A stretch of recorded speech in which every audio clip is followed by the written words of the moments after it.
Bueno, Noriko. Sí, doctor Mizrahi, bienvenido. Tengo el honor de ser la presentadora. Bueno, muy buenas tardes a todos los presentes en la sala. Este evento, como lo dijera la doctora Di Polito y la doctora Pistoia, ha sido organizado en forma conjunta por el Instituto Argentino de Derecho de Familia y ADEFA y el Foro Abogacía Morón en Derecho de Familia. Mi nombre es Noriko Fujita, muchos ya me conocen. Soy cofundadora y actual miembro de IADEFA y tengo el grato honor de presentar a un prestigioso doctrinario de nuestro derecho, el doctor Mauricio Luis Mizrahi. ¿Quién de nosotros no ha leído en alguna oportunidad a lo largo o ha recurrido a los fallos del doctor? Creo que casi todos. Y el día de hoy, actualmente, también seguimos trabajando con obras que él nos va entregando. Vamos a hacer una breve reseña de su trayectoria. Para ello, podemos decir que ha sido juez en la Cámara Nacional de Apelaciones en lo Civil de Buenos Aires, ejerció su cargo durante el año 2005 al 2018. Ejerció también como abogado durante 39 años. Se graduó con el título de doctor en Derecho y Ciencias Sociales en el año 1975. Actualmente es profesor titular consulto de Derecho de Familia en la Facultad Nacional de Derecho UBA de Buenos Aires. También es profesor de maestría en la Universidad de Palermo.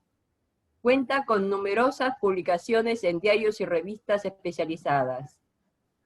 Entre ellas podemos nombrar los siguientes: obras como Familia, Matrimonio y Divorcio, Identidad Filiatoria, Pruebas Biológicas, Homosexualidad y Transexualismo, Tratado Jurisprudencial y Doctrinario del Derecho de Familia, Responsabilidad Parental, Restitución Internacional del Niño, Divorcio, Alimentos, Compensación Económica, etc., entre tantos.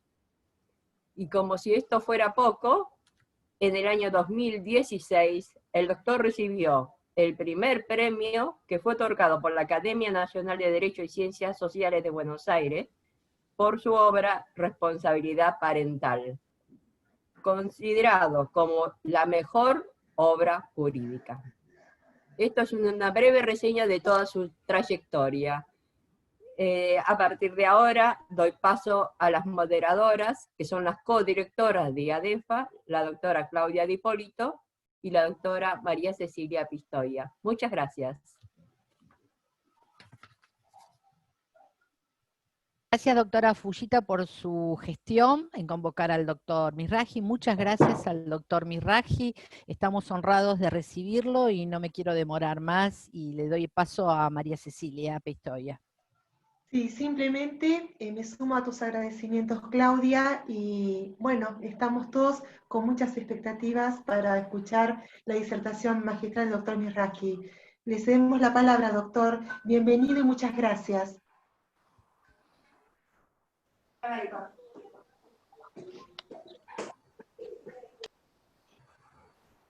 Problema con Tiene cerrado el micrófono el doctor.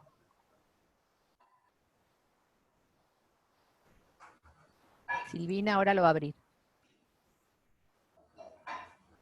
Perdón, mientras solucionamos este problema, quería agradecer a la doctora Sandra Veloso, juez de familia de Tigre, por haberme también, por haber gestionado y haberme realizado el enlace con el doctor. Así que muchas gracias, doctora Veloso, muy amable, su generosidad es muchísima para con IADEFA. Doctor Mizrahi, abajo a su izquierda tiene el dibujo del micrófono para que active se lo active usted desde su computadora.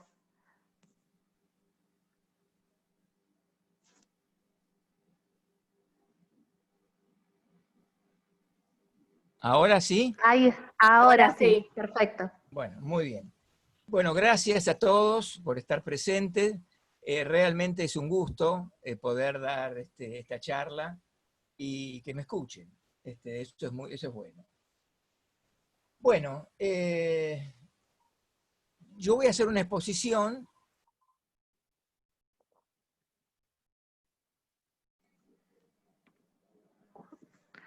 Doctor, se volvió a quedar en silencio.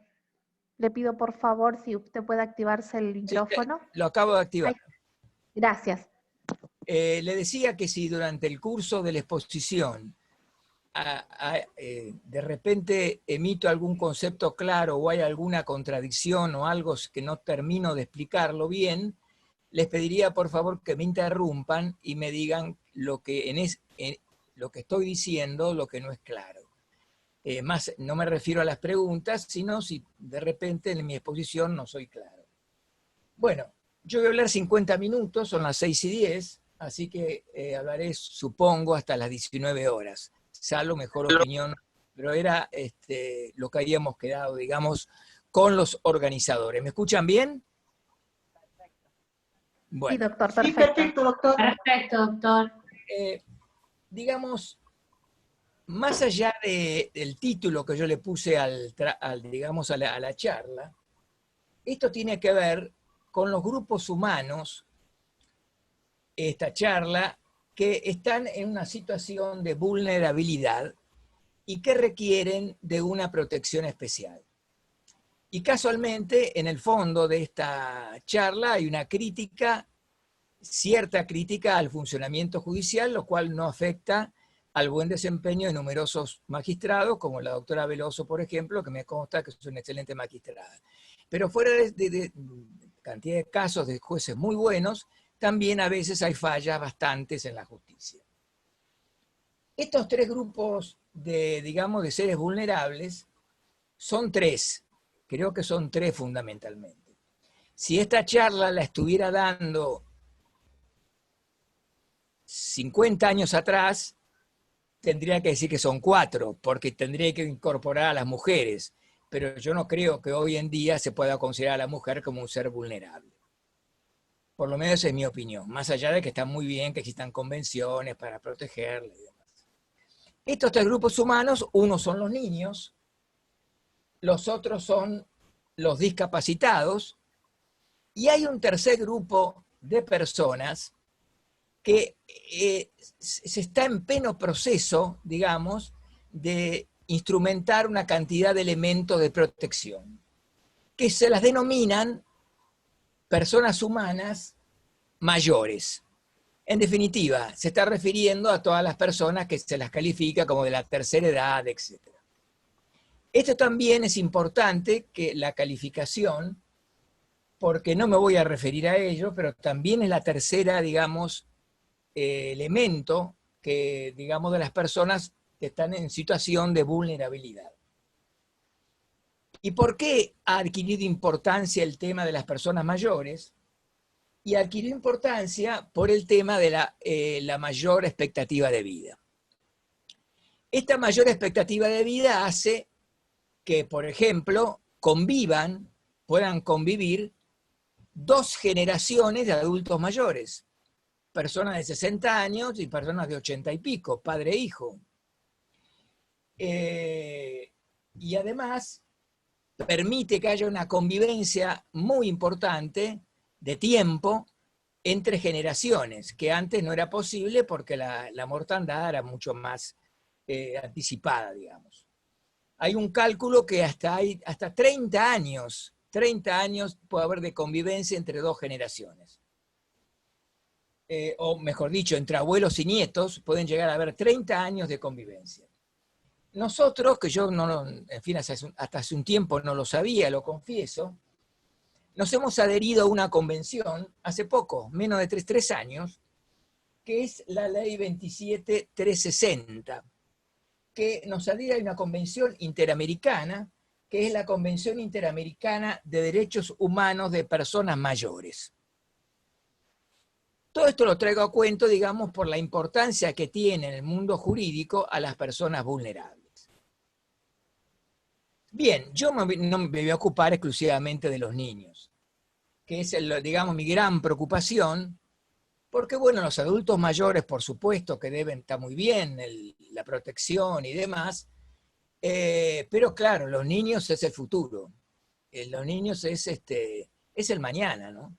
Es la humanidad en ascenso, digamos. Son los niños y, bueno, es lo que merecen la principal protección. Ayer tuve mucho dolor, mucho dolor, cuando me enteré de las cifras de pobreza, donde en el caso de los niños supera el 50% en la Argentina. ¿Por qué lo comento esto? Porque yo siempre tuve un cierto rechazo contra la hipocresía y siempre tuve un cierto rechazo contra los discursos esquizofrénicos. ¿Cuál es el discurso esquizofrénico? ¿Me escuchan? Hola, hola.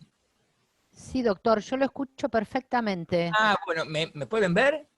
Sí, también. Sí, alguien bueno, compartió pantalla, ¿eh? Ah, bueno, no importa.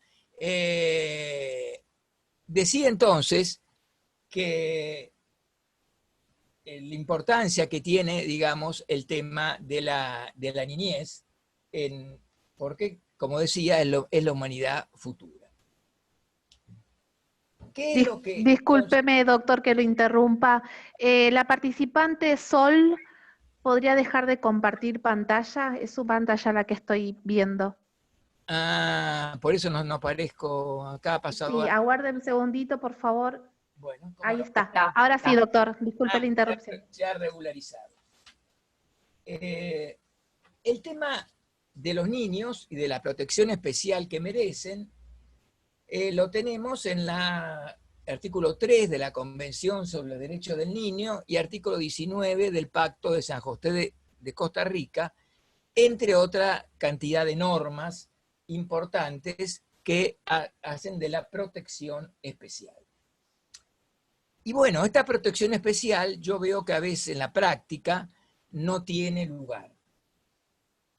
Bueno, también, digamos, en tres aspectos. Un primer aspecto es en lo que se refiere a las demoras que se producen en los trámites judiciales, a los cuales voy a hacer referencia. Otro elemento donde se deja de lado muchas veces la protección especial de los niños son en los casos de violencia doméstica. Yo tengo una fuerte crítica contra la organización del sistema de violencia doméstica, tanto en la capital federal como en la provincia de Buenos Aires. No me atrevo a hablar más allá de estos dos lugares porque no he estudiado en detalle. ¿Por qué? Es porque sin perjuicio de que numerosas resoluciones son conforme a derecho y se realiza de acuerdo a lo que corresponde realizar, se presta a la organización a que se cometan muchísimas injusticias, fundamentalmente porque no hay audición de la persona denunciada. Este tema que no hay audición de la persona denunciada realmente es un gran error. En mi caso, cuando yo ejercí la magistratura, me ha tocado citar a personas en el término de 48 horas. Quiere decir que el tiempo no es un pretexto para citar al denunciado antes de tomar una medida grave, como podría ser las llamadas perimetrales o prohibición de acercamiento, que a veces hay abuso en las denuncias. Está la perspicacia del juez en darse cuenta a veces de que la situación es real y a veces lo considera innecesario la citación porque es tan evidente, pero no siempre es así. De hecho, ahí me ha tocado vivir en la magistratura, sobre todo, medidas muy injustas de prohibición de acercamiento, totalmente injustas, y que bueno, yo trataba de, cuando me llegaba a la Cámara, de restablecer la situación, estableciendo normalmente un régimen de comunicación asistido. Debería haber una reforma o una regulación del tema del sistema de la violencia, las denuncias de violencia, exigiendo determinados recaudos a los jueces. Pero de cualquier manera, con o sin reforma, yo creo que está en el puño del juez, en el manejo del juez. y si hay buenos jueces con buen sentido común, las injusticias que se ocasionan con las leyes de violencia pueden realmente amortiguarse. El otro tema, como decía, que también, si tengo tiempo, voy a hacer alguna referencia, es en lo que se refiere al tratamiento cuando hay familias muy judicializadas, en las cuales, en este tipo de familias, que son muy judicializadas, hay jueces que no tienen en cuenta la situación particular por la que puede estar el niño, y en particular los adolescentes, y entonces toman medidas haciendo una actitud, una aplicación abusiva de lo que se llama la capacidad progresiva o autonomía progresiva.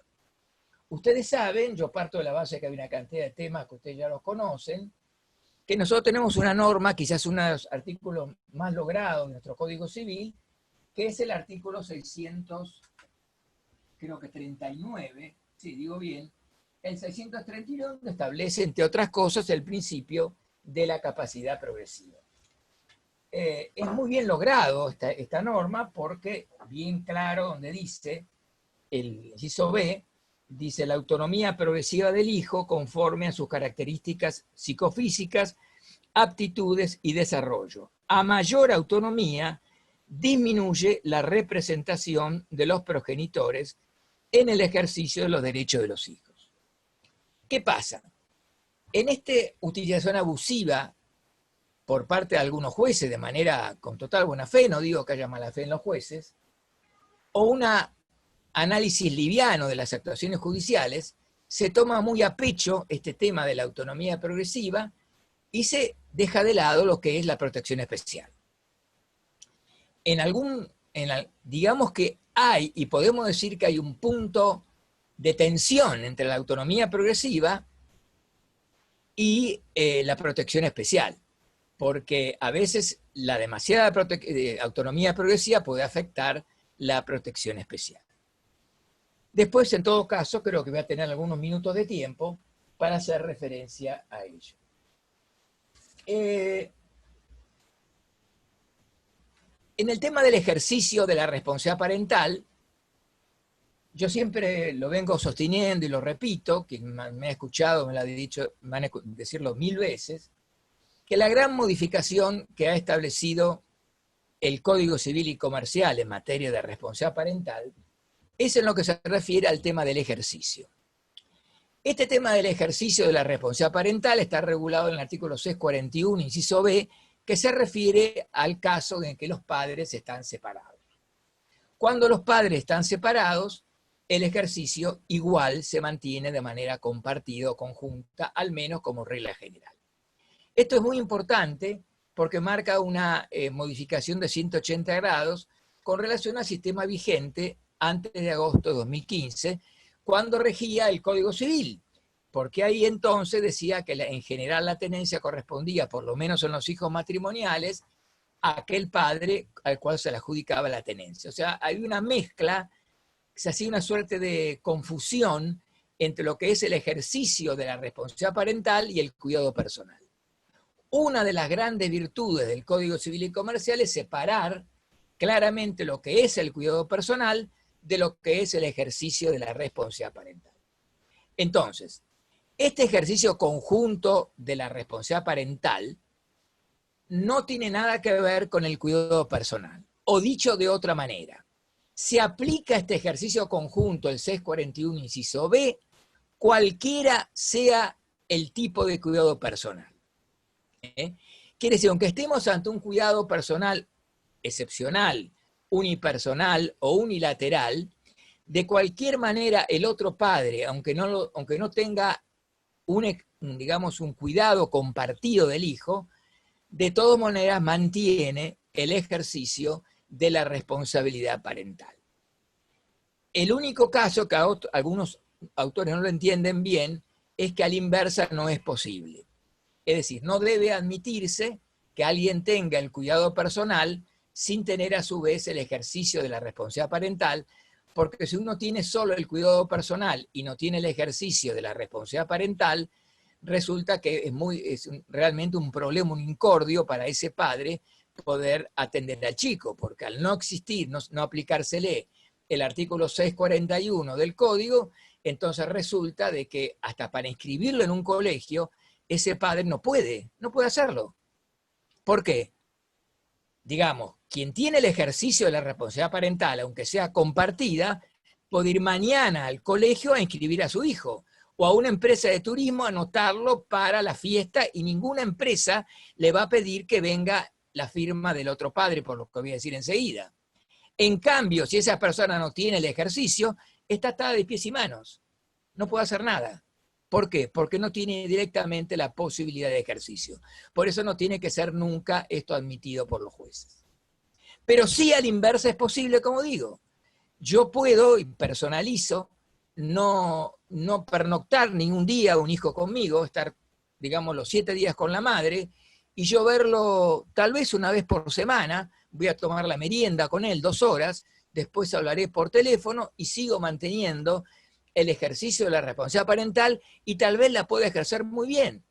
Porque si lo veo a mi hijo, charlo con él, bueno, no compartiré vivienda, pero puedo llegar a ejercer, digamos, a tener el ejercicio de la responsabilidad parental.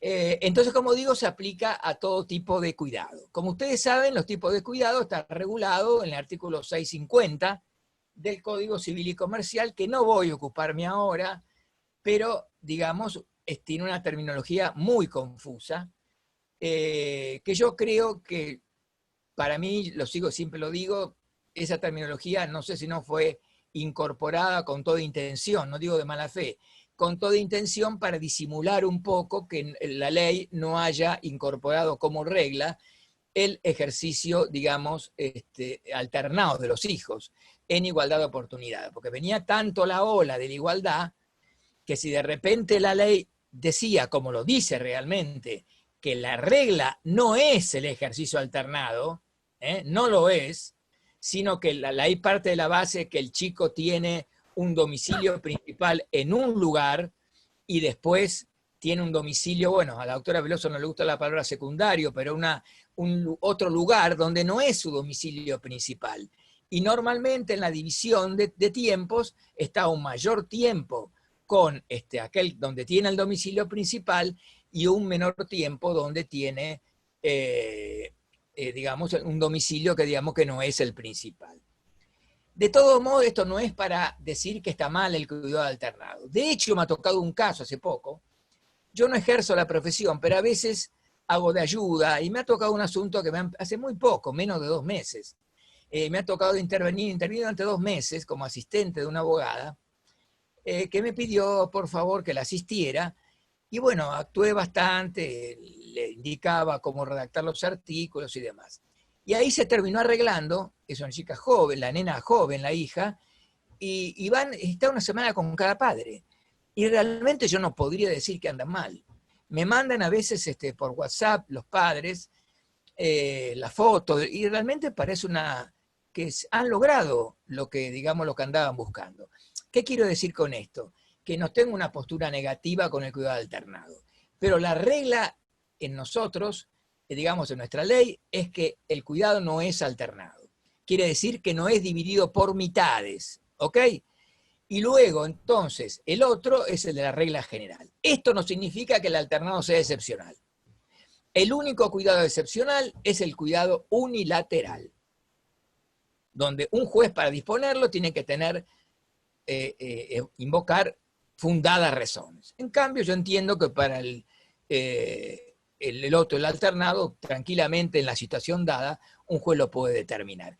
En general, de acuerdo al psicoanálisis, por lo menos a François Dolto, no aconsejaba el cuidado alternado en niños muy pequeños, porque eso podría, digamos, crear una suerte de dispersión que los podría afectar. Pero también es relativo. Un niño no es igual a otro y una familia no es igual a la otra. Así que también estamos dentro del campo de lo relativo. Entonces, como decía, la clave en todo esto es que el cuidado personal, digamos que el ejercicio es compartido. Ahora bien, Siempre me gusta distinguirlo, porque no se habla mucho de esto, hay muy poco escrito, distinguir los actos de ejercicio de la responsabilidad parental de los actos de, digamos, que podríamos calificar de cuidado, o como lo dice el artículo 648, más que de cuidado, a la vida cotidiana, los actos cotidianos más que de cuidado. Les leo el artículo 648. Dice, cuidado personal.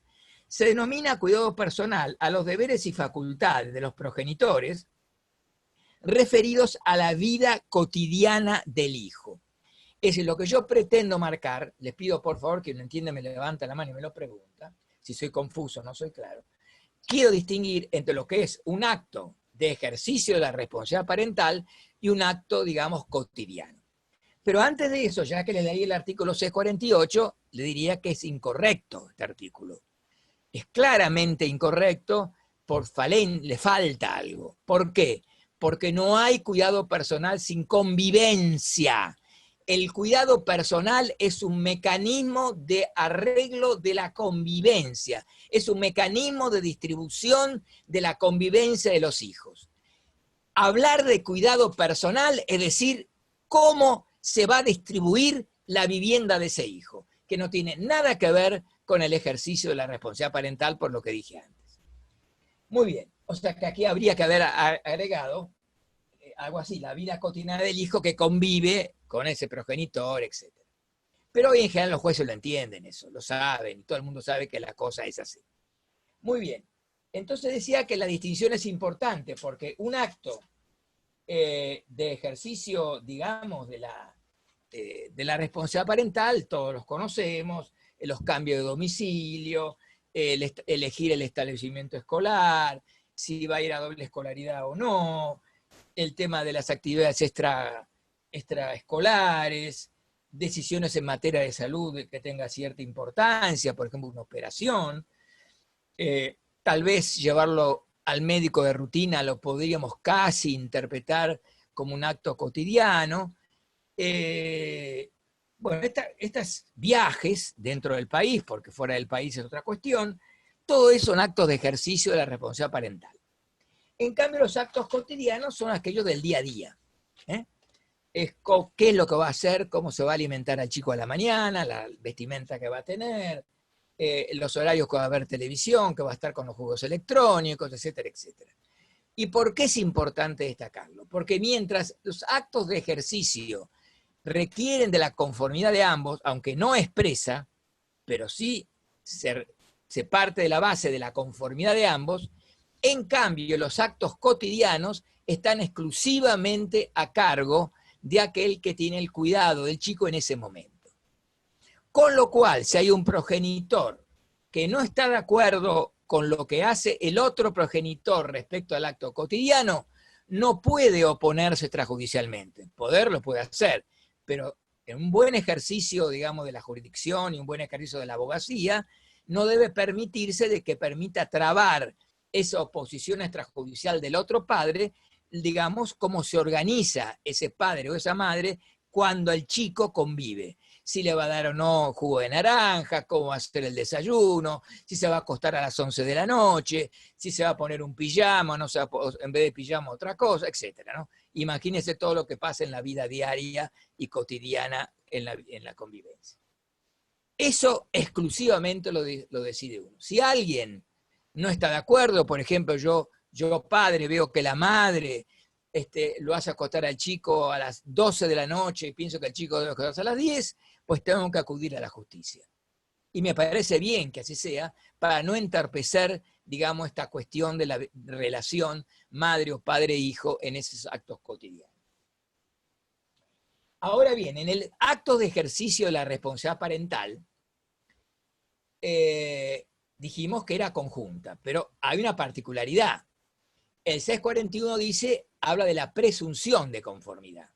El 641, inciso B, dice de que se presume que los actos que ejecuta un progenitor tienen la conformidad del otro. Esto ha traído problemas en la práctica, porque algún progenitor entendió, o de buena o mala fe, que al no exigirse una conformidad expresa, como sería, por ejemplo, un viaje al exterior, entonces uno puede tomar la medida. Y de hecho hay numerosos casos donde, digamos, el padre o la madre toma la medida sin intervención del otro progenitor. Como por ejemplo podría ser mudarse de domicilio, irse de una provincia a otra, inscribir al chico en las vacaciones de fin de año, que vaya a Bariloche, etcétera, etcétera, etcétera. Todo eso en realidad no se puede hacer sin la conformidad de ambos. No tiene que ser expresa. Entonces, ¿para qué está operada la presunción de conformidad? Por dos razones. Con relación a los padres, para que no tengan que ir los padres para cada acto, los dos. Imagínense la complicación que sería si el padre, cuando lo va a anotar en la escuela, va a tener que llamarlo: ¿a qué hora te veo para ir a anotar a la escuela? ¿A qué hora te veo para tal cosa? Sería realmente una complicación. Entonces lo que hace la ley es presumir. Pero esa presunción fundamentalmente corre de manera propiamente dicha, digamos, con respecto a los terceros. Es decir, a los hospitales, en caso de una operación, a las escuelas, a las compañías de turismo, etcétera, etcétera. ¿Por qué? Porque ningún hospital, ninguna escuela puede exigir a la madre, al progenitor, la conformidad del otro padre, en tanto no tenga una oposición del otro, que pueda ser extrajudicial. Si yo mando una carta documento al director del hospital y digo, me opongo a la operación de cirugía estética de mi hija María, evidentemente el dueño del hospital, el director del hospital tiene que dar la orden o bajar la orden de que esa chica no puede ser operada de la cirugía estética en tanto no tenga una orden judicial o venga la conformidad de ambos. ¿Me comprenden? Pero ¿qué pasa? Ahí queda solucionado el problema porque va uno solo y se presume la conformidad. Pero en el nivel interno, la presunción de conformidad está sometida a una condición importantísima. O decimos que no existe, o si decimos que existe, la tenemos que someter ¿a qué? Al conocimiento del otro progenitor. No hay presunción de conformidad alguna si el otro padre no sabe lo que yo voy a hacer. Si yo voy a mudarme de domicilio con mi hijo, de Belgrano me voy a ir a Olivos, por ejemplo, a vivir, evidentemente no es adivino el otro padre. Entonces yo no puedo presumir su conformidad. Tengo que comunicarle, ¿no?, de algún modo, esta situación para que entonces, si no tengo observaciones, yo me pueda ir a vivir tranquilo con mi hijo a Olivos. ¿Me comprenden? Esta es la situación. ¿Cómo debe ser la comunicación? De acuerdo a cómo sea la relación. Sea un sistema de diálogo entre ellos, tranquilamente, como no se exige la conformidad expresa, bueno, como yo siempre digo, en este tema del ejercicio de la responsabilidad parental, la clave es la buena fe. La clave es la buena fe. Se tiene que manejar con el principio de la buena fe. Entonces, claro, si hay una buena relación, yo tomo contacto, les mando un WhatsApp, mira, ando pensando, quiero mudarme, Olivo. Bueno, no hay observaciones, agarro, alquilo, me compro o me voy a Olivo. Lo que no puedo hacer es hacerlo por mi cuenta. Y si no hay diálogo, lamentablemente esto pasa, que no hay ningún tipo de diálogo, pues hay que acudir a algún instrumento fehaciente. Digamos, una carta documento, algún elemento, o un mail que uno pueda acreditarlo. No sé cómo anda la jurisprudencia en materia de mails, algún mecanismo que uno pueda acreditar mañana que no la acusen de que no la avisó y que no estaba de acuerdo. No es necesario la conformidad expresa, basta que yo, padre, sepa que yo me voy a mudar, sepa que yo voy a operar a nuestra hija de cirugía estética, sepa que yo voy a inscribir a mi hijo en un viaje, bueno, suficiente eso entonces para que yo pueda ejecutar la medida. Pero ¿qué pasa? La realidad es otra. ¿Por qué la realidad es otra? Porque a veces, no siempre obviamente, a veces lo que sucede es que los padres ejecutan, digamos, la medida y ejecutan la medida sin tener la conformidad del otro padre, con lo cual, ¿cuál es la cuestión? ¿Qué hace? Se enteran y bueno, se enteran de esa medida y ¿qué tiene que hacer el otro padre cuando va al abogado? Acá hay muchos abogados y tienen que plantear una medida de no innovar. No le queda otra alternativa. Es una medida cautelar que tienen que plantear. Incluso la medida de no innovar se podría plantear aunque ese traslado se haya consumado, porque en realidad sería una suerte de medida de innovar indirecta, entendiéndose como medida de innovar hasta antes de la comisión del acto ilícito, ¿me comprende? Hasta ahí la podemos calificar de bien innovar. ¿Cuándo? Cuando yo me entero que hoy la madre se fue a Olivos y yo a los 5 días meto la cautelar, no a los 6 meses, porque ahí ya no sería una medida de no innovar. ¿Ok? ¿Me siguen esto? Entonces una medida de no innovar. ¿Qué es la lógica?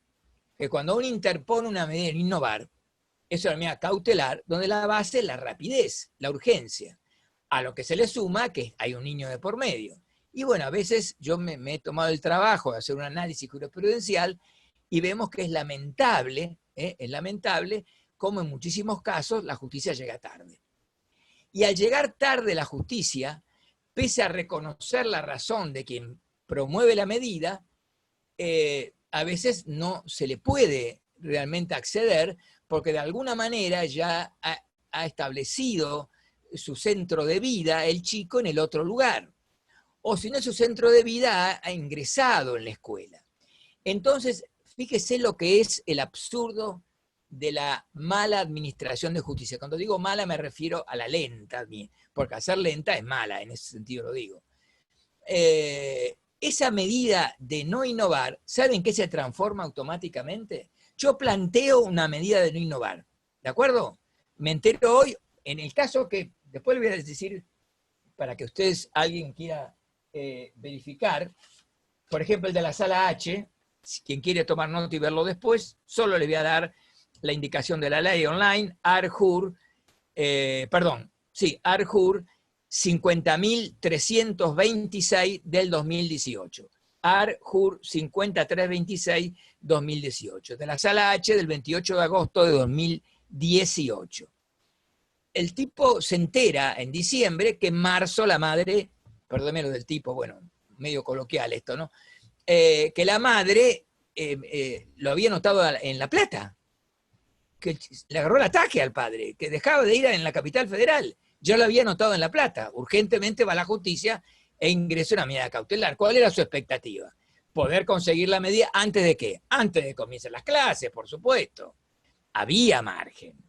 Lo inició creo que el 10 de diciembre, 12 de diciembre, o una cosa así, tenía los 10 de diciembre, tenía la feria de enero, porque esto era un caso urgente, había que habilitar feria, y tenía febrero. Realmente no estamos pidiendo cosas extraordinarias, estamos pidiendo una mínima agilidad de la justicia.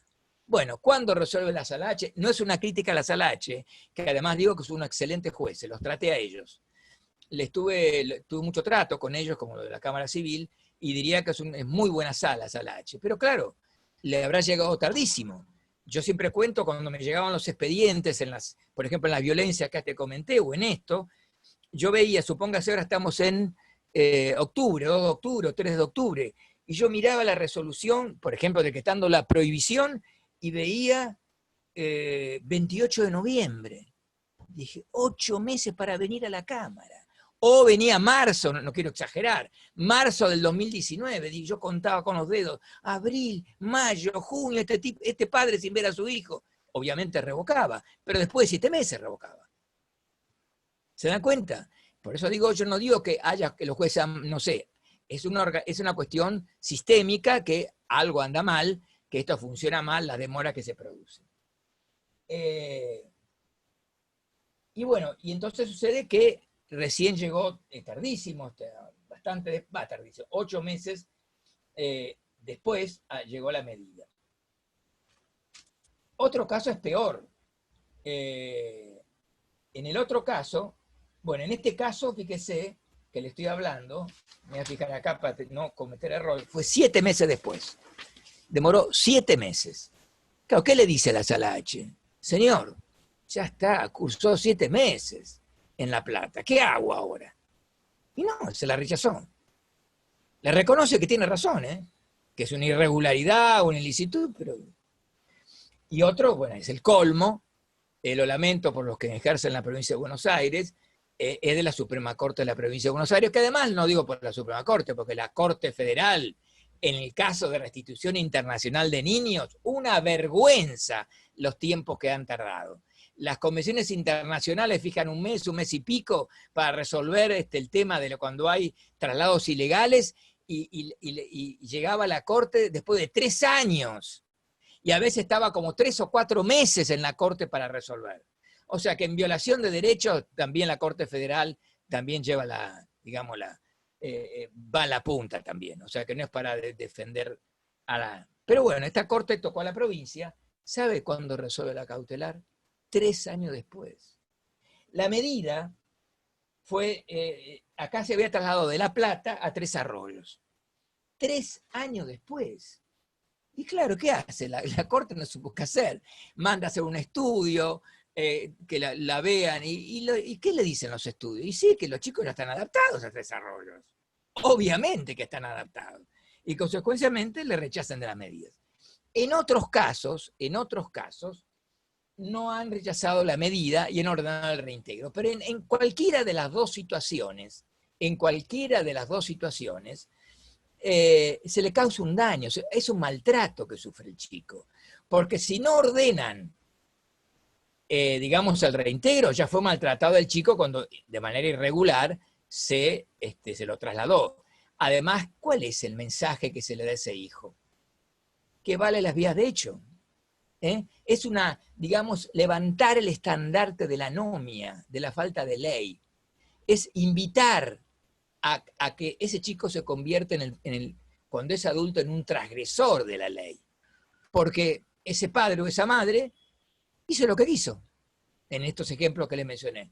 Se trasladó y se quedó. O sea que salió con la suya. ¿La ley lo ayudaba? No. Nada lo ayudaba. Simplemente los hechos. Este es el disparate.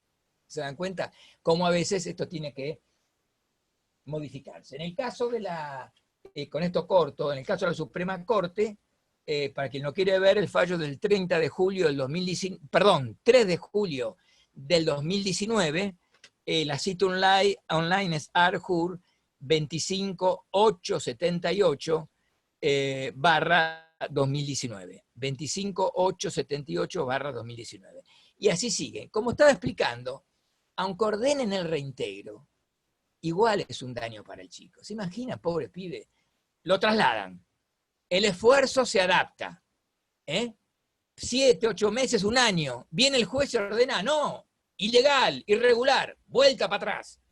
Vuelta de nuevo el chico. Igual, ¿se dan cuenta? El maltrato, el chico, y la mala educación al chico, en el buen sentido, que no se lo educa bien, se produce, se adopte o no se adopte la medida. Por eso mi crítica no es a lo que se resuelve, sino es al tiempo en que se resuelve la medida. Y de esto tenemos que, obviamente, luchar todo lo que podamos, cada uno en su lugar, para que esto pueda ser modificado. Aunque eso no quita que haya jueces que trabajan muy velozmente. Yo siempre cito en mis charlas, siempre no, últimamente, que quedé impactado cuando tomé conocimiento, estas citas, una de Colme y otra de Vidar Campos, en las cuales dan a entender que más allá, no se las voy a leer ahora porque volver a insistir, que más allá de lo que diga la ley, haya ley, no haya ley, en definitiva, por ejemplo, acá dice uno, dame un buen juez y te daré una buena resolución. Es decir, en realidad se acabó, lo dije al principio, creo que antes de empezar la charla, el juez apegado así estrictamente a la letra literal de la ley, ya no existe más. Hay un juez creador de la norma, y además no digo que se cometa arbitrariedades y que viole la ley, pero tiene amplitud para poder decidir. Quiere decir que más allá de los problemas que traiga la normativa, está en condiciones el juez en decidir. Entonces, mi primera crítica, bueno, la segunda en realidad, porque la primera fue en el caso de las violencias, acá entonces son las demoras judiciales. Pero hay otro ámbito en el cual, que yo lo anticipé, también es criticable la actitud que tienen algunos magistrados. ¿Cuál es esa? En tomar, como yo lo anticipé, demasiado a pecho el tema de la autonomía progresiva. Al tomar demasiado a pecho la autonomía progresiva, ¿qué es lo que sucede? Que los convierten a esos adolescentes, porque se tratan de adolescentes, en adultos prematuros, ¿me comprenden? Los convierten en adultos prematuros. Sin estar preparados, lo que hacen es transmitirle una responsabilidad para decidir, porque en definitiva, al aceptar la opinión del chico, el chico termina siendo el juez, el árbitro, realmente que no esté en condiciones ni preparado para decidir. ¿Qué significa la autonomía progresiva? La autonomía progresiva apunta a que un chico va adquiriendo la madurez suficiente. Está en estrecha ligación a la madurez. Sin madurez no puede haber autonomía progresiva. Imagínense un chico absolutamente inmaduro, no puede haber autonomía progresiva. Quiere decir que la autonomía progresiva está ligada ¿a qué? Al tema de que el chico va adquiriendo madurez. ¿Me comprenden? Siempre la ley habla de edad y madurez suficiente, el Código Procesal. Y en este sentido, es un gran logro del Código Civil y Comercial, un gran logro del Código Civil y Comercial, haber instaurado un sistema, como yo digo, que no lo escuché por ahí mucho explicar, un sistema mixto, donde por un lado hay una regla genérica y estricta y rígida, que es el sistema de las edades, que vendría a ser propiamente el tema de la capacidad. Los chicos adquieren capacidad a los 18 años. Bueno, a los 13 son adolescentes y para determinadas cuestiones, la ley, en fin, es discutible, pero digamos, hablemos de los 18 años, sin perjuicio del cambio de estadio a los 13 años. Pero luego, digamos, aparte del tema de los 18, hasta los 18 años, no tiene que ser los 13, 8, 9, 11, 13, 15, 16, juega un tema, que esto ya viene de Inglaterra, que es el tema de las competencias. Es admitir que el chico va adquiriendo competencias para resolver determinados actos. Esta es la autonomía progresiva. ¿Me comprenden? Entonces, considerar al chico que va adquiriendo competencia para, digamos, ir tomando determinados actos. ¿Cuál es el error que apunto? Incluso personas a quienes estimo mucho y que son excelentes, por ejemplo la doctora Famano, me estoy acordando ahora, que escribió un artículo, que yo no estoy de acuerdo, donde dice, como tantos otros, que a los 13 años hay que presumir la madurez suficiente de los niños. Con lo cual es bravo esta postura. A ver si me comprende. ¿Por qué es bravo? A ver si abogados. Porque se invierte la carga de la prueba. Esto es gravísimo. Quiere decir, y además lo dicen los jueces en las resoluciones, dicen, bueno, como es adolescente, yo tengo que presumir,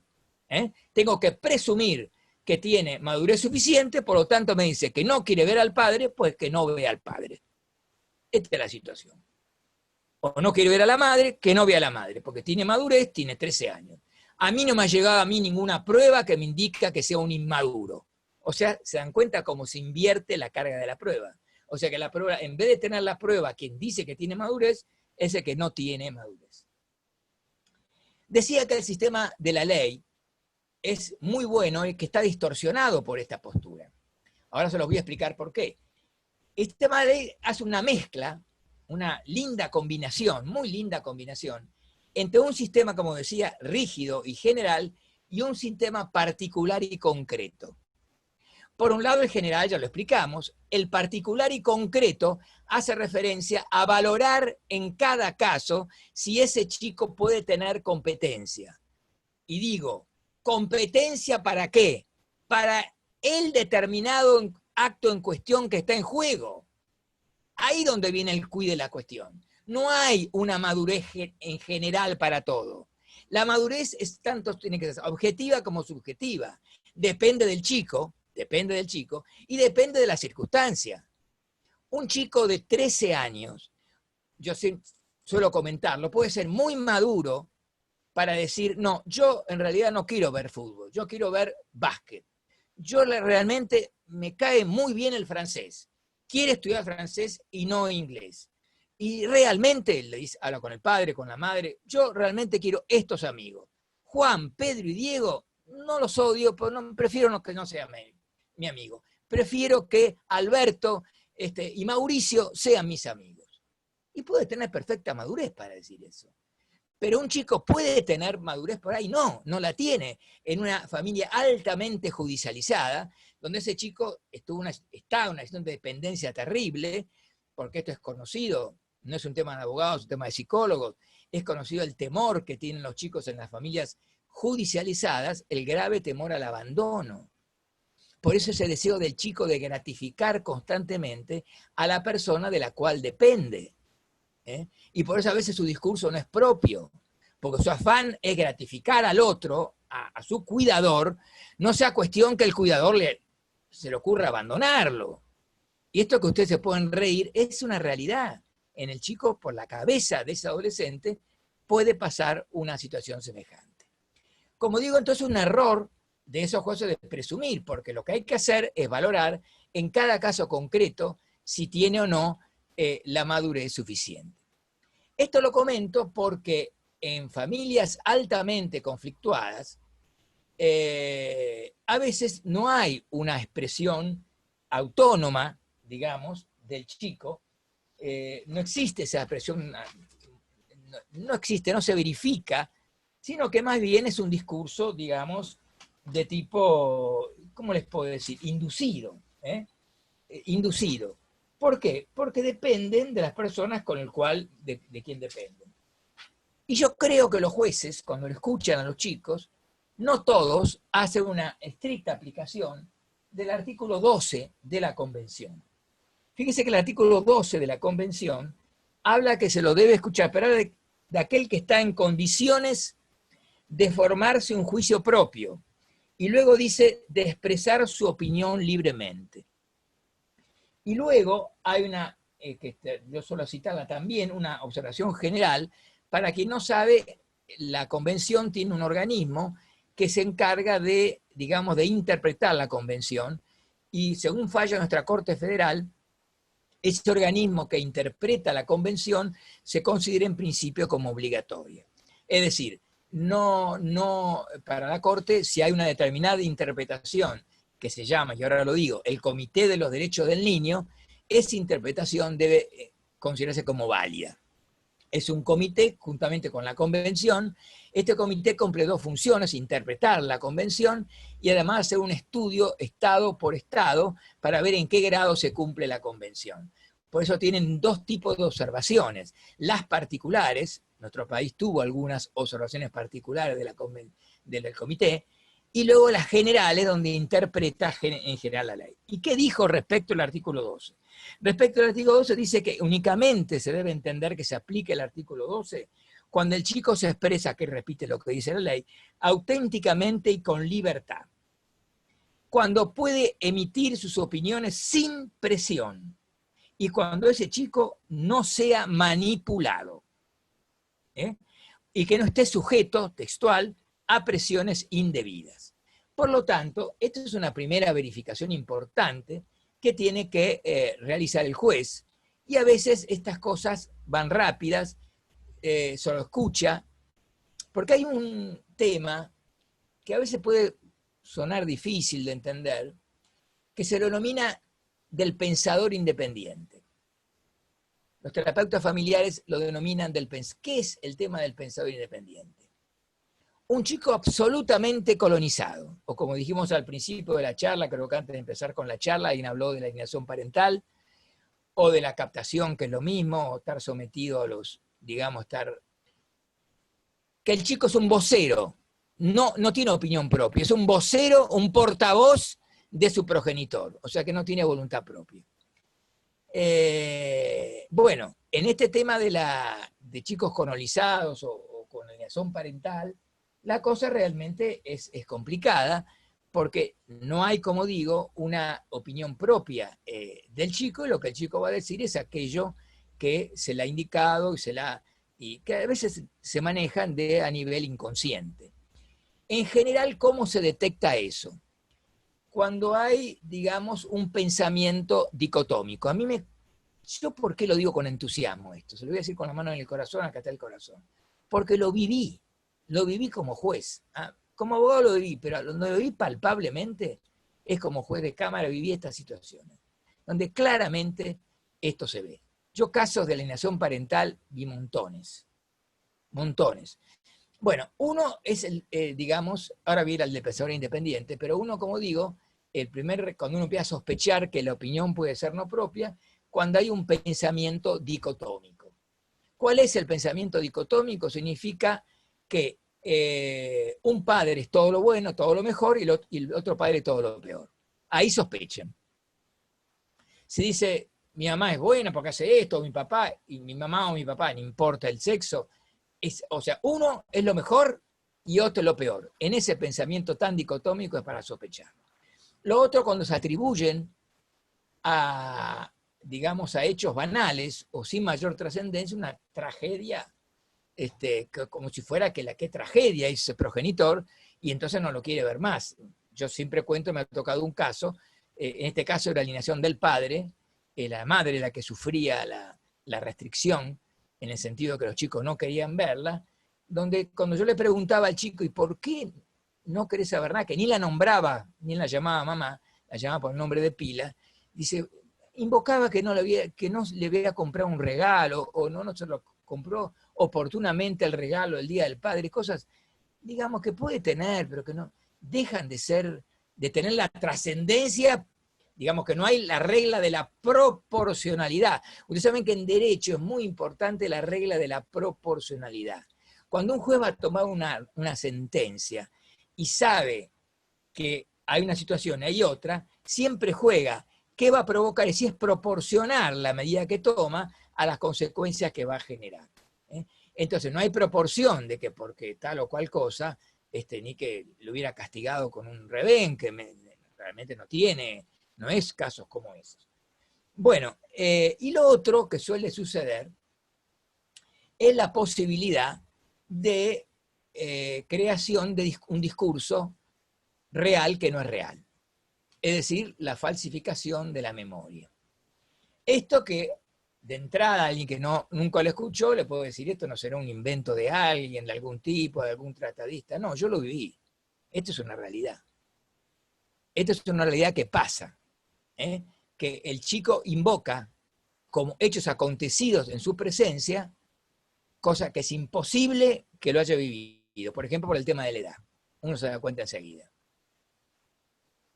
Uno le preguntó, y decime, ¿cuándo pasó esto? Y no, hace muchos años. ¿Y cuánto? Y no sé qué edad tenía. Y de repente el chico tiene 11, me ha tocado, y era cuando tenía 3 años, según lo dice el chico. Es que era imposible que el chico lo pueda recordar y contar. Evidentemente lo que está haciendo, pero no es que tenga mala fe ese chico. Ahí hay lo que se llama también un implante de memoria. El implante de memoria. El implante de memoria, entonces el chico repite un discurso que realmente no es real. Es un discurso, digamos, prestado, que fue captado entonces con ese discurso.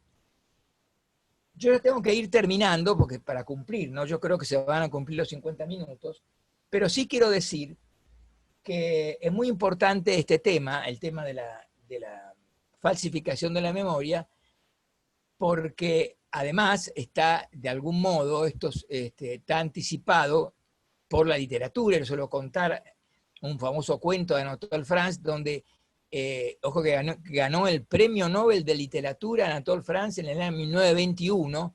Yo siempre lo recomiendo para que lo lean, en internet está muy disponible, que se llama El señor Thomas. Thomas va TH. Ustedes ponen el señor Thomas, Anatole France, y le va a aparecer en internet el cuento. Y muy sencillo,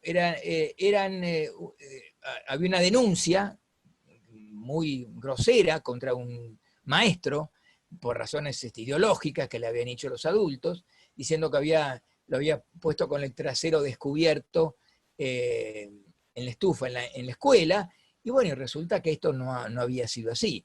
Y los chicos de entrada dicen lo que les pareció, y tanto insiste el juez en indagar a los 30 chicos que los chicos terminan diciendo lo que el juez quería. ¿Qué quiero decir con esto? Que más allá del implante de memoria, que puede ser producto de la acción de los progenitores, también hay un implante de memoria con la actuación de los profesionales.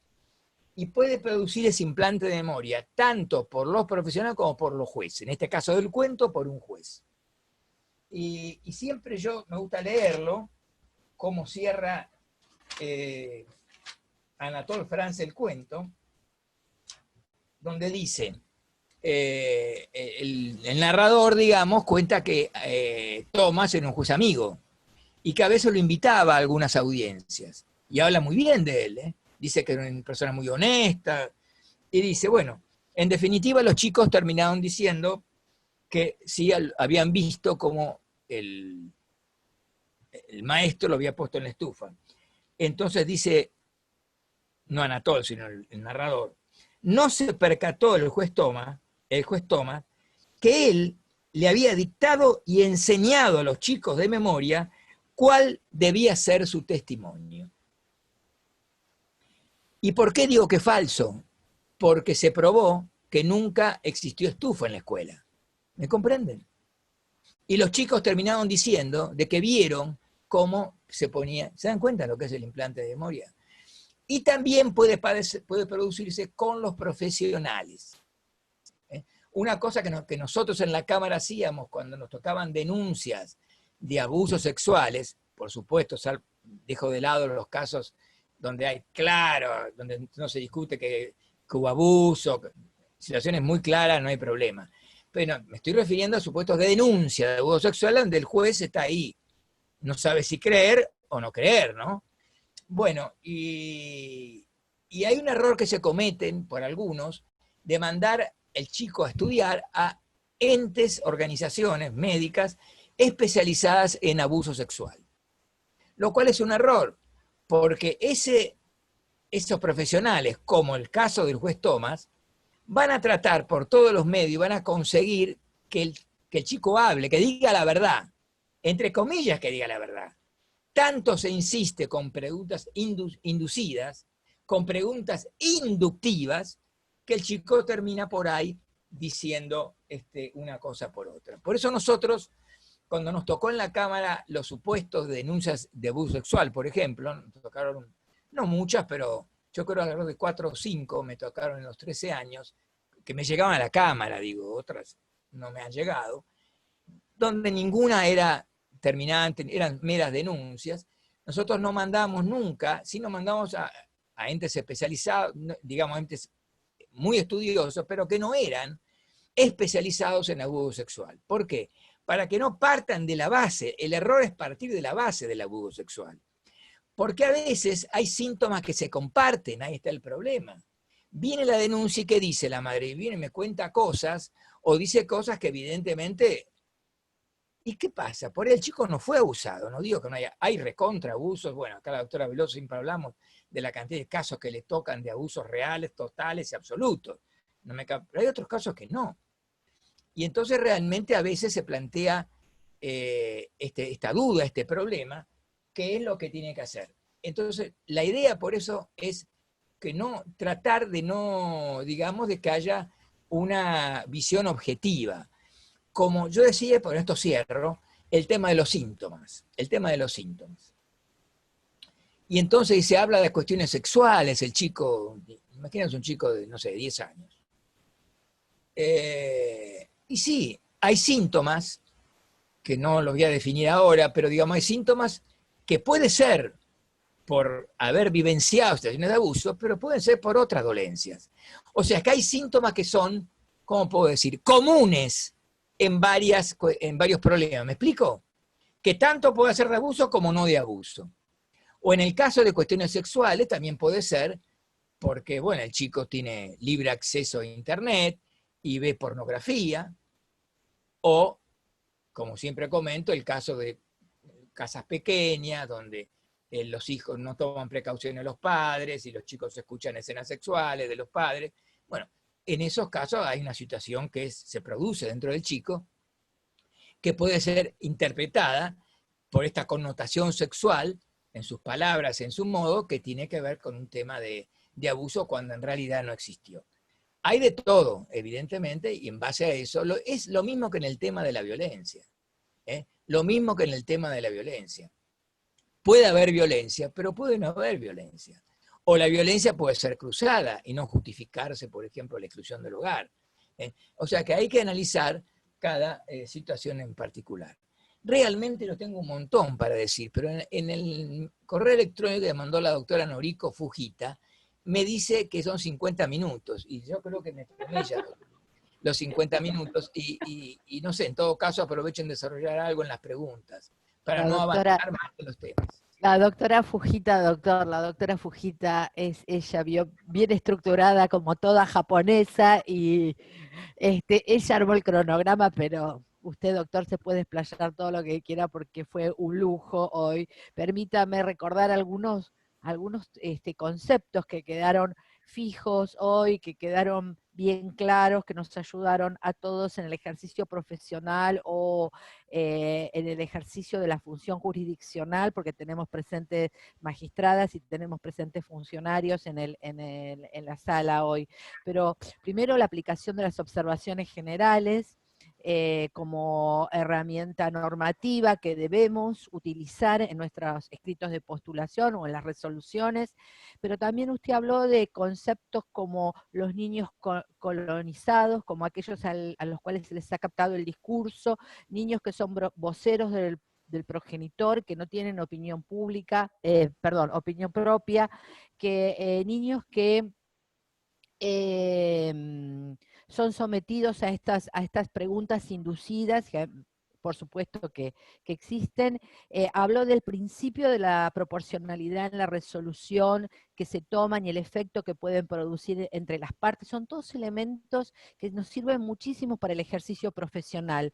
Nos habló del concepto de la falsificación de la memoria, del implante de la memoria, y yo, si usted me permite humildemente, también podríamos agregar el concepto del implante del discurso del progenitor, ¿no? Que los chicos vienen a los procesos con todo esto que les dijo el padre y que tiene relación con lo que usted dijo de la gratitud que tienen hacia el padre y ese temor con el que conviven de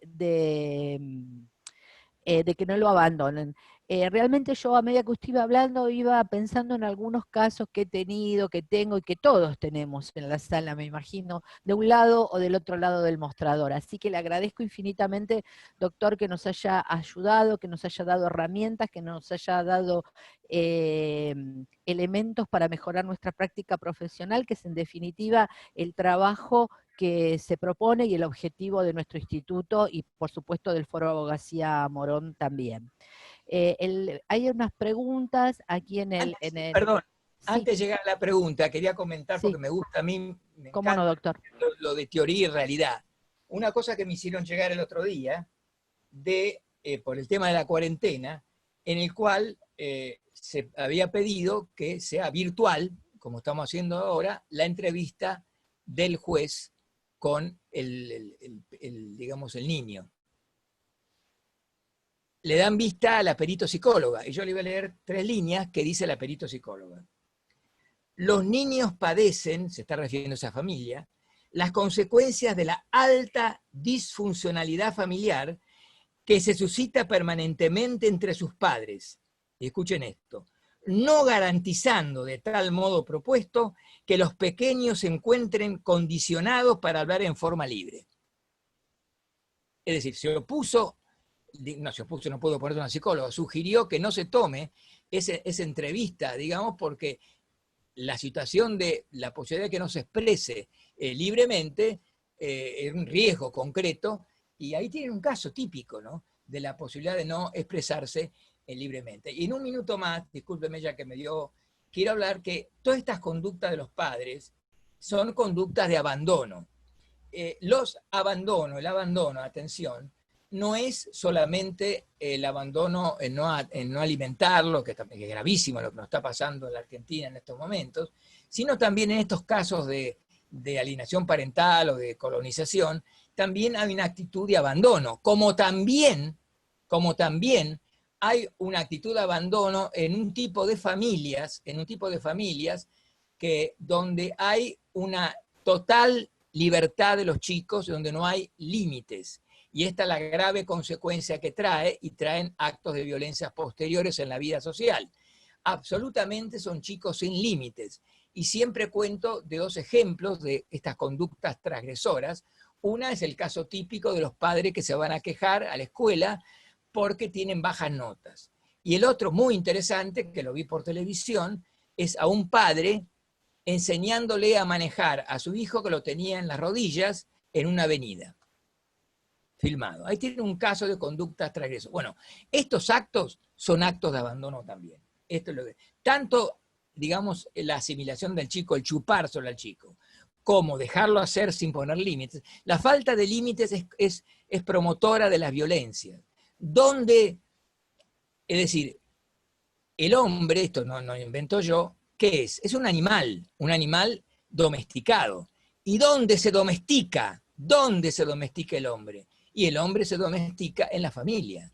La primera socializadora es la familia. ¿Me comprenden? Entonces, si en la familia no se ponen los suficientes límites, estamos sonados. Claro, ¿por qué? Porque en muchos casos se fue al otro extremo. Ustedes saben cómo era la organización familiar del siglo XIX. Era súper verticalista y era digamos, una sumisión inaceptable hoy. Más allá que la mujer estaba sometida, en el Código Civil viejo anterior era un incapaz de hecho relativa a la mujer casada. Bueno, dejando de lado eso, esa familia absolutamente verticalista, que evidentemente ya no se corresponde a nuestras costumbres, a nuestro modo de vivir en el mundo occidental, sin hablar del mundo occidental, es evidente entonces que tampoco hay que irse al otro extremo. Siempre tienen que estar los padres como una apuesta de límite. Por eso siempre digo, no son iguales en la familia. Es un error plantear la igualdad en el seno de la familia. No, no hay igualdad. No debe haber igualdad. Si hay igualdad, los padres no pueden ejercer su responsabilidad parental. ¿Me comprende? Eso hay que distinguirlo bien. Bueno, esto lo quería aprovechar para aclarar nomás. Ahí sí doy por terminado. Muy bien, doctor. Bueno, yo ya me quedé sin habla, ¿no? Ya estoy absolutamente anonadada porque, bueno, le vuelvo a reiterar, son impresionantes las herramientas que nos dio hoy en esta disertación, herramientas para trabajar, que es lo que necesitamos los abogados. Permítame leerle acá un comentario de la doctora Moraes, que seguro que lo escribió todo en mayúsculas, así que debe estar asombrada y consternada por la forma en que lo escribió, porque dice que hoy en una audiencia con una consejera de familia y un abogado del niño, le permitieron decidir a un niño de 7 años en qué momento específico contestarle al padre cuando éste lo llama por teléfono. Ahí tienen el caso típico, ahí tienen el caso típico. Es decir, lo convierten en adulto, ¿se dan cuenta?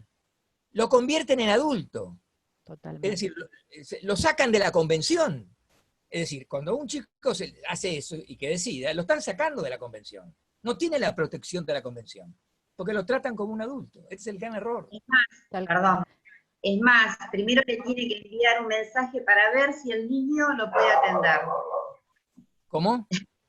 Que primero le tiene que enviar un mensaje para ver si el niño tiene deseos de atender. Es así. Por supuesto, bueno. nadie plantea, y ya que es como que no se lo escucha, esto, claro. Nadie plantea que se lo obliga al chico a hablar con... No, pero uno evidentemente si hay alguna situación, para eso están los terapeutas, así como hay abogados, hay terapeutas. Yo acabo de leer un fallo de casualidad, no es de ahora, pero con relación a un abuelo, donde el chico tiene 8 a 9 años, y dice que no quiere ver al abuelo. Y claro, el chico no quiere ver al abuelo porque se muere el padre, y bueno, y no quiere ver al abuelo porque, de alguna manera, por la influencia de la madre que se opone y que se resiste.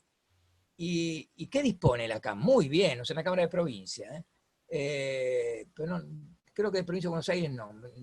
Bueno, lo que dispone es no obligarlo, pero sí dispone una terapia de revinculación, donde va el chico a terapeutas y demás. Lo mismo en este caso, evidentemente no se puede dejar así al chico cuando quiere que le hable, cuando quiere que no, más que el chico no vive solo, vive con alguien que influye sobre él.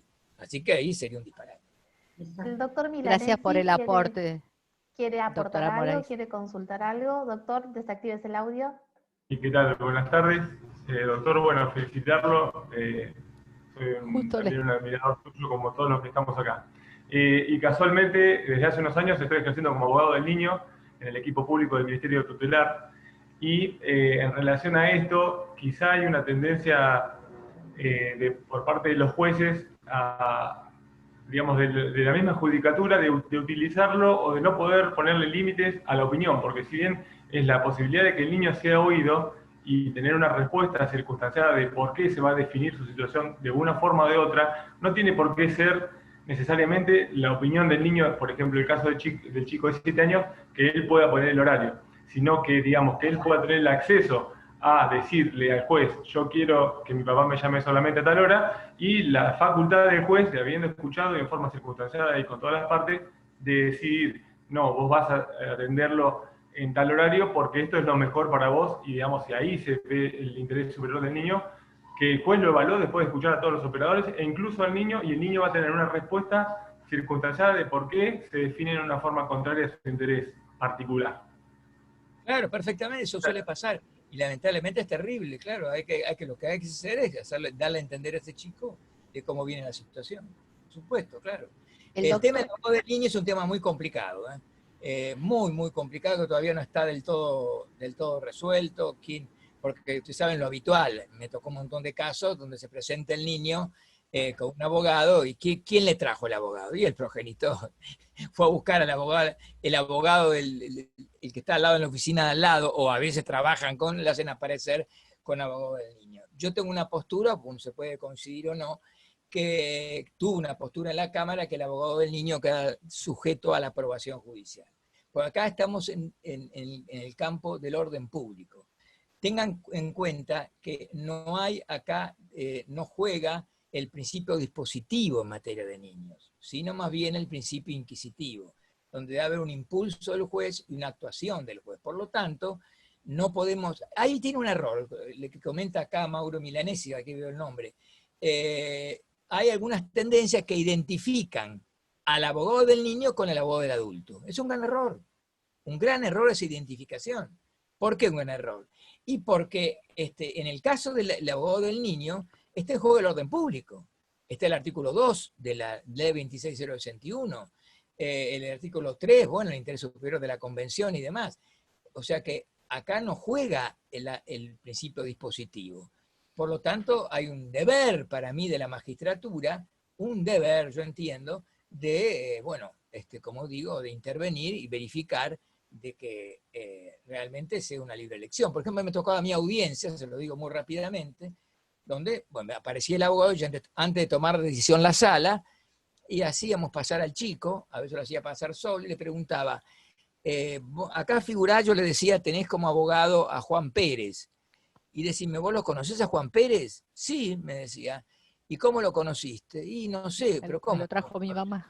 Y no, y mi mamá me dijo, mi papá... Ese no es abogado del niño. O sea, justamente en ese sentido nos ha pasado en nuestra labor diaria que somos parte de un equipo público, con lo cual no tenemos interés con ninguno de los padres, pero sí nos ha pasado que los abogados de las partes vienen a tratar de influir sobre nosotros cuando nosotros somos abogados del niño. Entonces ahí paramos a todos y la gente, los abogados normalmente no nos entienden y mucha gente pretende influir sobre nosotros, y nosotros somos alguien que está detrás del niño y no adelante. No sé si se explica totalmente se explica, sí, totalmente. Doctor Milanesi es miembro de IADEFA, de nuestro instituto, es un querido colega que colabora con nosotros y trabaja activamente. Justamente yo iba a pedir que habilitara el micrófono porque él hizo un comentario, quería que lo ampliara, hizo un comentario en el chat, doctor, sobre la lectura sociológica de las vías de hecho sobre la psicología de los niños. ¿Querés ampliarlo, Mauro? No, simplemente manifestaba mi acuerdo con el doctor en cuanto a la anomia que genera estas actitudes de hecho, que decía que luego se ven consolidadas cuando se cambia, por ejemplo, el centro de vida del niño, y bueno, el efecto que, digamos, pedagógico que los padres de alguna forma le están infundiendo, y que son justamente anómicos, que el que sigue las vías de hecho y no las del derecho, finalmente consolida un derecho y que no es lo que debiera ser. Perfecto. Solo eso, no estoy de acuerdo. Vinculado a este tema, lo que quiero aclarar, que tampoco se hace mucho hincapié, es que los niños no solo tienen derechos, tienen deberes. Los niños tienen deberes y deberes importantes. Y a eso tiene que recalcarse los deberes de los chicos. No es que tienen un privilegio. El tema de la protección especial es porque es una medida de compensación. pero no para un interés egoísta de ese chico, sino partiendo de la base de que con la medida de compensación se hace preservar el interés superior del niño. Algunos confunden el interés superior del niño con el interés eventualmente egoísta que ese niño pueda esgrimir, que no es así. Por eso yo siempre digo que el interés del niño debe ser el interés familiar y que no puede haber disociación entre el interés familiar y el interés del niño, porque el interés del niño es aquel que está de acuerdo al interés superior y no a cualquier interés egoísta. En ese sentido es muy importante, creo yo, tener en cuenta eso. Maravilloso, no doy a tiempo bueno, después tenemos grabado el video, ¿no? Mire, la doctora Beatriz, que siempre es una colega que siempre nos acompaña todos los viernes, cuando usted explicó el caso del traslado de la mamá con su hijo a Tres Arroyos, creo que era la ciudad, y el paso del tiempo, creo que dijo 3 años, doctor, la doctora Beatriz acota que ya se había mudado, fue una vía de hecho, por supuesto, y después, ¿hubo declaración de incompetencia? Pregunta la doctora muy hábilmente. ¿Por qué? Porque es también una herramienta que después utilizan una vez que cambia el centro de vida, el juez del antiguo domicilio se declara incompetente por el centro de vida y pasa a resolver al otro juez y se sigue perdiendo tiempo. Me ha pasado, por eso comparto la opinión de la doctora Beatriz. Perdón, en el tema de las medidas cautelares, todos lo sabemos, que no importa, la puede dictar un juez incompetente. La debe dictarse en un caso de urgencia y después derivarlo. Bien. O sea que en la medida cautelar cuando es urgente, y más si es una autosatisfactiva, digamos, la puede dictar, lo dice el Código Procesal, aún un juez incompetente. Bien, yo soy juez y me llega una medida que es urgente, yo la puedo dictar, después declaro mi incompetencia, pero la medida vale. Así que doctor, no es pretexto. Antes de darle el pase a mi colega, la doctora Pistoia, usted cuando comenzó la charla, habló de los 3 grupos de vulnerabilidad, ¿no es cierto? Habló de los niños, habló de las personas con discapacidad y habló de las personas mayores. Yo le quería comentar, y le comento a todos los colegas presentes y a los muchos colegas que están siguiendo la impecable transmisión en vivo que se está dando a través de la página de Facebook de IADEFA, gracias a nuestra colaboradora, la doctora Silvina Cabral. Le quería comentar que al respecto nuestro instituto y el foro estamos muy preocupados y muy ocupados en los temas de salud mental y de personas mayores. Y aprovecho la ocasión para pasar un parroquial e invitarlos a todos los colegas y también a los funcionarios, a los magistrados y a usted también, doctor, porque el 10 de octubre se va a realizar la primera jornada argentino-mexicana sobre salud mental, Alzheimer y adultos mayores, con los nuevos paradigmas. Entonces estamos muy orgullosos del esfuerzo y de la participación con nuestros colegas mexicanos. Ya hemos tenido en este espacio una colega mexicana que ha disertado sobre el tema de salud mental, y hemos logrado organizar esta jornada para visibilizar las cuestiones relacionadas con la salud mental y con las personas mayores. Y por último, simplemente darle a conocer a usted y a todos los colegas que nos siguen, que desde IADEFA nosotros proponemos la creación de la figura del ADAM, que es el abogado del adulto mayor, para asistirlo y técnicamente en aquellas cuestiones que lo necesiten, tanto administrativas como judiciales. Es un anhelo y, bueno, lucharemos por eso. Bueno, doctora María Cecilia Pistoia. Uno de los temas, que sí, por ahí no es tan lindo decirlo, por el cual merecen los adultos mayores una protección especial, es que el tiempo para el adulto mayor es un bien escaso. Claro. Es decir, póngase que tenga que litigar un adulto mayor y tengan que someterse a un pleito de 5 o 6 años. Tiene que haber un régimen que le permita a ese adulto mayor tener una sentencia rápida, porque el tiempo para ese adulto mayor no es lo mismo que para una persona de 30. ¿Se dan cuenta? Por eso el tema de la vulnerabilidad en ese aspecto. Perdón, era un agregado nomás. No, muchas gracias. Doctora Pistoia. Sí, gracias, Claudia. Bueno, doctor Mizrahi, realmente un placer, un honor escucharlo. Le agradezco especialmente su generosidad al compartir con todos nosotros sus conocimientos, su trayectoria, y me sumo también en esta ocasión a las palabras de la doctora Claudia Di Polito en cuanto al haber adquirido a partir de su disertación una serie de herramientas tan importantes para aquellos como nosotros en general, si bien hay funcionarios, muchos de nosotros somos abogados independientes y en nuestros estudios se acercan permanentemente consultantes que tienen hijos menores en común con la contraparte. Entonces me parece fundamental y enfatizar en esta diferencia que usted señaló en varios momentos de su disertación respecto a los actos de ejercicio de responsabilidad parental en relación a los actos de cuidado personal. También la importancia y considerar también de los daños ocasionados con la demora en la justicia al resolver las cuestiones de familia. Me quedo pensando en el riesgo, ¿no? el riesgo, como usted lo mencionó, en cuanto a la concepción judicial de la autonomía progresiva, ¿no? El riesgo fundamentalmente de la consideración o de ponerlos a los niños en algún lugar determinado que son en definitiva adultos prematuros, ¿no es cierto? Que hay que repensar el tema de la autonomía progresiva también.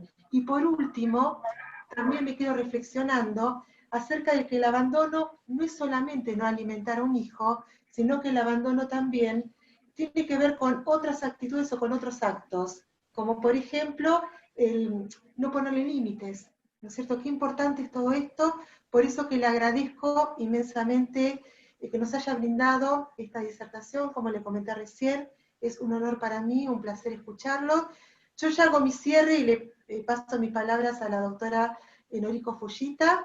Le agradezco especialmente a usted, a los miembros de IADEFA, a los miembros del Foro Abogacía Morón, a la doctora Silvina Cabral, que siempre oficia como una cálida anfitriona en estos eventos académicos, y por supuesto a la doctora Claudia Di Polito, como coequiper, directora de IADEFA, y a todos los asistentes en el auditorio de hoy. Muchas gracias.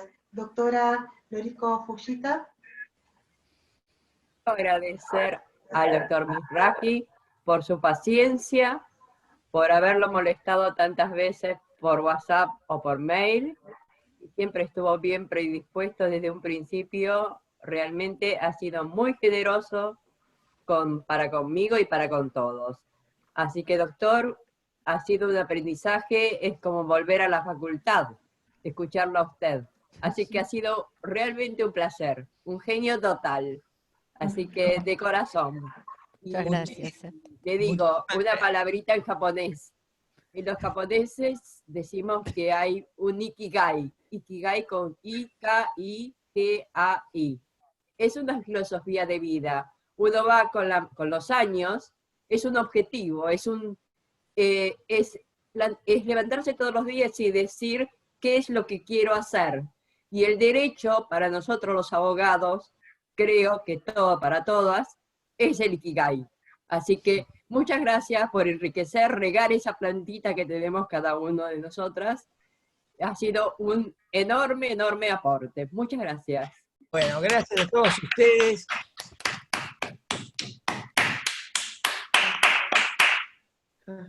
Muchísimas gracias a todos los que dijeron, realmente muy agradecido, y fue realmente un verdadero gusto poder dar esta charla. Y me pongo contentísimo, en serio, de que haya sido útil y que pueda haber realizado algún aporte.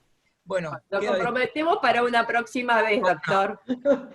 Que sigan el año bien. que viene, lo dejamos descansar ahora. El año que viene. Muchísimas gracias. Gracias.